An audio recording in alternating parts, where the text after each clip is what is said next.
Bonjour à tous et bienvenue sur Monaco Info. Voici les titres que nous développerons dans cette nouvelle édition. À moins de 100 jours des Jeux Olympiques de Rio, nous prendrons la direction de Genève pour l'arrivée de la flamme olympique au siège de l'Office des Nations Unies, en présence notamment du prince Albert II. Le prince souverain que l'on retrouvera aux côtés de Pascal Olmeta pour la présentation de l'opération Le Grand Défi. L'association monégasque Monaco This is Power a organisé ce week-end la seconde édition du Rallye du Cœur Place du Casino. Focus sur une autre initiative solidaire, le gala Rouge et Blanc organisé au musée océanographique au bénéfice du programme Snapper pour tous. Et finalement, le nouveau musée national de Monaco vient d'inaugurer sa nouvelle exposition à la Villa Saubert, un hommage à l'actrice Marlène Dietrich. Et avant de débuter ce journal, des nouvelles du tour du monde de Solar Impulse. L'avion à énergie solaire a atterri à Phoenix, en Arizona, ce lundi, un peu avant 21h, heure locale. André Borschberg aura effectué un vol de 15h52. Toute l'équipe se prépare à présent pour trouver une nouvelle fenêtre météorologique pour la suite de ce survol du territoire américain. Bertrand Piccard prendra cette fois-ci les commandes de SI2. Je vous en parlais en titre, nous prenons la direction de la Suisse où la flamme olympique a fait une halte à Genève, une arrivée à laquelle a assisté notamment son Altesse Sérénissime le prince Albert II. Un reportage sur place d'Émilie Rousseau et Alexandra Paolini.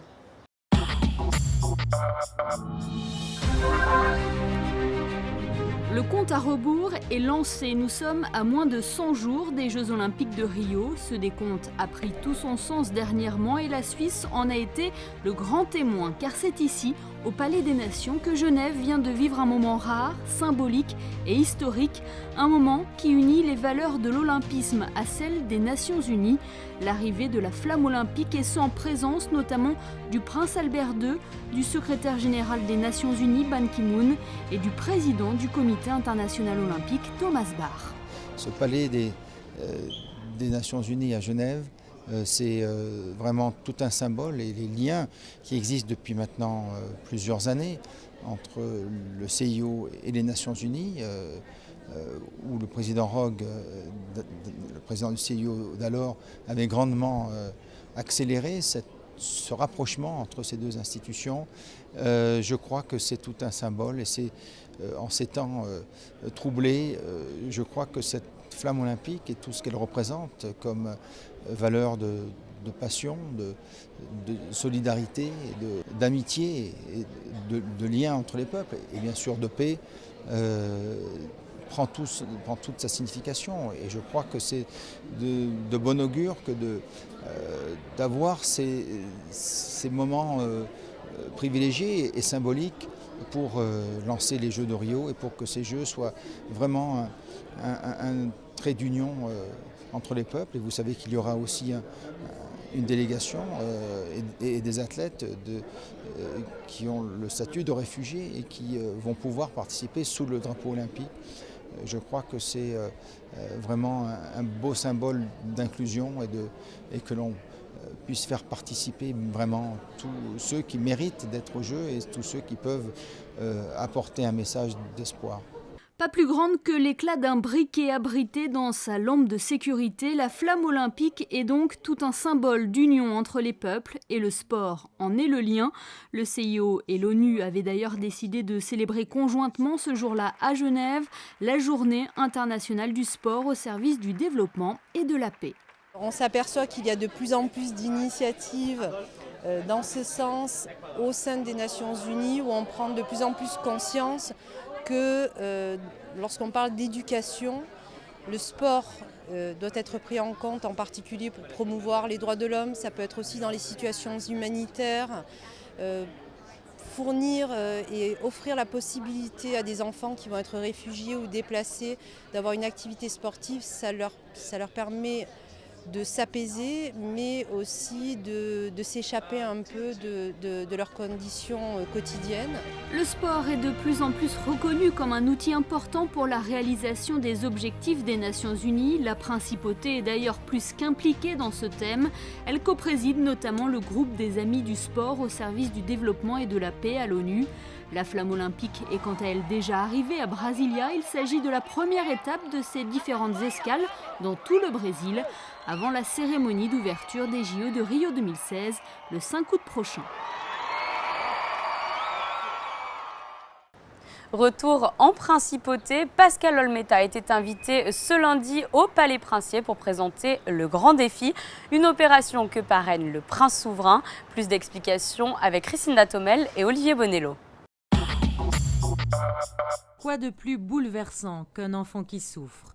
Rendre le sourire à un petit malade en accomplissant son rêve et soutenir sa famille, telle est la mission que s'est lancée depuis quelques années l'ancien gardien de l'OM, Pascal Olmeta, à travers son association Un sourire, un espoir pour la vie. Je viens en aide surtout aux familles. Et quand je dis venir en aide, c'est surtout essayer. Parce que se mettre à leur place, c'est des moments très durs.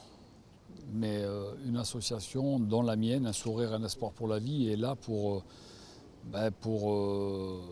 être dans la grande famille, de pouvoir tout au long de l'année les aider, leur donner le sourire, et surtout les frères et sœurs. Parce qu'il ne faut pas oublier que quand les familles avec un enfant malade, le plus qui sont mis de côté, c'est les frères et sœurs. Et nous, on est là pour les faire rêver. Tous les ans, l'association organise différents événements pour les enfants et leurs familles. Parrainé par le Prince Albert, le Grand Défi est une nouvelle opération qui s'apprête à réunir un adolescent paraplégique et un athlète de haut niveau lors du prochain Ironman de Nice. Un exploit humain extraordinaire que s'apprêtent à relever Christophe Santini et Kevin, âgés de 23 ans. J'ai traversé les États-Unis là, au mois de juin dernier, donc ça a été une grosse préparation. Donc ça, c'est un peu un tremplin pour la suite. Et voilà, là on a passé un week-end là, sur Nice de façon à repérer un peu le parcours, parce que la difficulté c'est vraiment le vélo, il y a 2000 mètres de dénivelé. Voilà, donc on part en préparation une dizaine de jours au Canada pour vraiment finir les derniers réglages. Donc je pense qu'au niveau préparation, ça ira, quoi. Alors raconte-moi, comment tu t'es préparé à tout ça ? Là j'ai augmenté comment je m'entraîne, j'ai augmenté combien de temps. J'ai augmenté beaucoup le temps d'entraînement et je vais essayer d'être prêt le jour J. Kevin a un mental très fort. Déjà de par son handicap, parce que bon, c'est au quotidien qu'il doit se battre. Et ensuite, c'est vrai que c'est quelqu'un qui, voilà, avec Pascal qui lui fait vivre pas mal de choses. Donc il est prêt à affronter ce genre d'événements, quoi. Moi je pense que c'est tout dans la tête. Après le physique fait beaucoup, mais après c'est tout dans la tête. Ça va être un peu aussi mon moteur dans le dépassement, puisque en fait, l'effort, c'est moi qui va le produire, mais il va être là pour me motiver, parce que ça va quand même être dur pour moi et pour lui, parce que c'est une aventure qui va durer entre 15 et 16h30, donc ça va être très long, il va faire très chaud, donc ça va être aussi fatigant pour lui que pour moi. Et donc il va me servir un peu de moteur mental pour avancer et me dépasser. Un défi hors du commun pour Christophe Santini et Kevin, qui devront parcourir près de 4 km à la nage et en bateau, 180 km en vélo et en remorque, 42 km en course à pied et en poussette. 14 heures d'efforts soutenus pour le triathlète. Un exploit aussi pour Kevin, qui devra rester de nombreuses heures sans bouger et trouver en lui la force mentale nécessaire pour leur permettre de relever ce défi. Un défi qui a beaucoup touché le Prince Souverain, parrain de l'opération. Je suis très heureux d'être le parrain de cette opération de l'association Un sourire, un espoir, la vie, initiée et présidée par mon ami de longue date, Pascal Olmeta.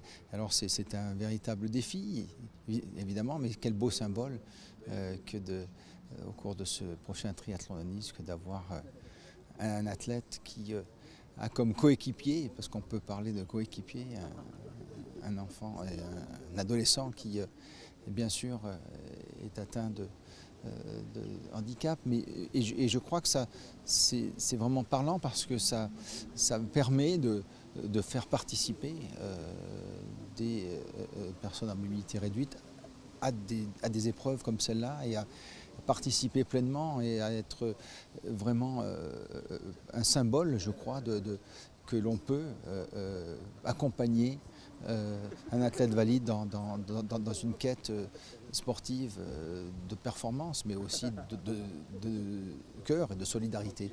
Et je crois que c'est ça, c'est un très beau message, et c'est un message qui, je crois, portera loin et sera vraiment symbolique de ce que veut faire cette association, que je suis très heureux de pouvoir accompagner dans ce projet. Rendez-vous donc le 5 juin à Nice pour soutenir le grand défi de Christophe Santini et Kevin lors du prochain Ironman, qui promet d'ores et déjà de grands moments forts en émotion. En bref, dans l'actualité et en images. Samedi, à l'occasion de la journée mondiale de la Croix-Rouge, avait lieu la grande braderie à l'espace Léo Ferré. Près de 200 bénévoles ont répondu présents cette année encore. Lors de la précédente édition, plus de 50 000 € avaient été récoltés, une somme qui a permis la formation et l'équipement de secouristes dans plusieurs pays d'Afrique de l'Ouest. Les nombreuses associations monégasques ne manquent pas d'idées pour organiser des récoltes de fonds en faveur des projets qu'elles défendent. Monaco Disease Power est à l'origine du Rallye du Cœur, dont la seconde édition a eu lieu justement ce week-end, place du Casino. Un reportage de Patricia Navarro. Une Citroën DS cabriolet dans laquelle Brad Pitt et Angelina Jolie ont tourné des séquences de l'un de leurs films, une Ferrari Dino vue dans la série Amicalement Vôtre, le début d'une longue liste. Toutes ces belles carrosseries ont été mises à la disposition de l'association Monaco Disease Power pour soutenir une noble cause lors du 2e Rallye du Cœur. Nous avons une quarantaine de voitures de collection. Alors aujourd'hui, on a choisi un plateau un petit peu exceptionnel et bruyant. On voit partir une Porsche 618 RSK, donc à une forte attache locale puisque c'était la voiture de Jean Bérin, le célèbre pilote. On a une Porsche 356 Speedster comme James Dean, on a une Chevrolet Corvette C1 de 59, etc. En fait, on a une espèce de collection idéale qu'on a envie de partager avec les Monégasques et qu'on a envie de partager avec Monaco Disease Power. Et pour s'offrir un tour de Monaco dans ces belles voitures, au départ de la mythique place du Casino, il suffisait de donner une participation qui va permettre par la suite de soutenir les actions de l'association monégasque Monaco Disease Power, dont le projet emblématique est la Maison d'Amélie. C'est déjà de nous faire connaître, d'associer également le sport, et puis là c'est en plus l'élégance, et également de recueillir un peu quelques fonds pour continuer un petit peu à travailler sur nos projets associatifs, et notamment développer la Maison d'Amélie et l'agrandir un petit peu. Voilà. Nous avons besoin, c'est vrai, d'aide financière pour continuer à la faire fonctionner, et pour continuer aussi à offrir à ces personnes qui viennent le plus qu'ils n'ont pas forcément dans leur quotidien pour différentes raisons. Voilà. Et puis également, nous avons un projet d'extension, donc on travaille beaucoup dessus. Et avant que touristes ou habitants de Monaco ne montent à bord de toutes ces voitures de collection en tant que passagers ou conducteurs, ce sont les pensionnaires réguliers de la Maison d'Amélie qui ont eu le privilège de faire le premier tour de circuit, le sourire aux lèvres et les yeux pleins d'étoiles. Après Tokyo, Monaco, le gala Rouge et Blanc a rassemblé une centaine de personnes au musée océanographique. Une soirée qui s'est déroulée en présence du prince souverain et qui avait pour objectif de récolter des fonds pour le programme Snapper pour tous. Un reportage de Christine Datomel. Il s'agissait du second gala de charité du projet Rouge et Blanc, organisé à Tokyo en avril 2015 au profit des orphelins victimes du tsunami de 2011. C'est à Monaco, cette fois au musée océanographique, que s'est tenu ce nouveau gala. Une soirée ponctuée d'une vente aux enchères dont l'objectif était de récolter des fonds au profit du programme Snapper pour tous. Cette soirée va soutenir le projet Snapper pour tous. Donc il y a plusieurs choses qui sont organisées avec les enfants. Ma partie notamment, c'est d'amener les enfants en mer et leur faire découvrir les joies du monde sous-marin, aquatique, des bords et des fonds côtiers.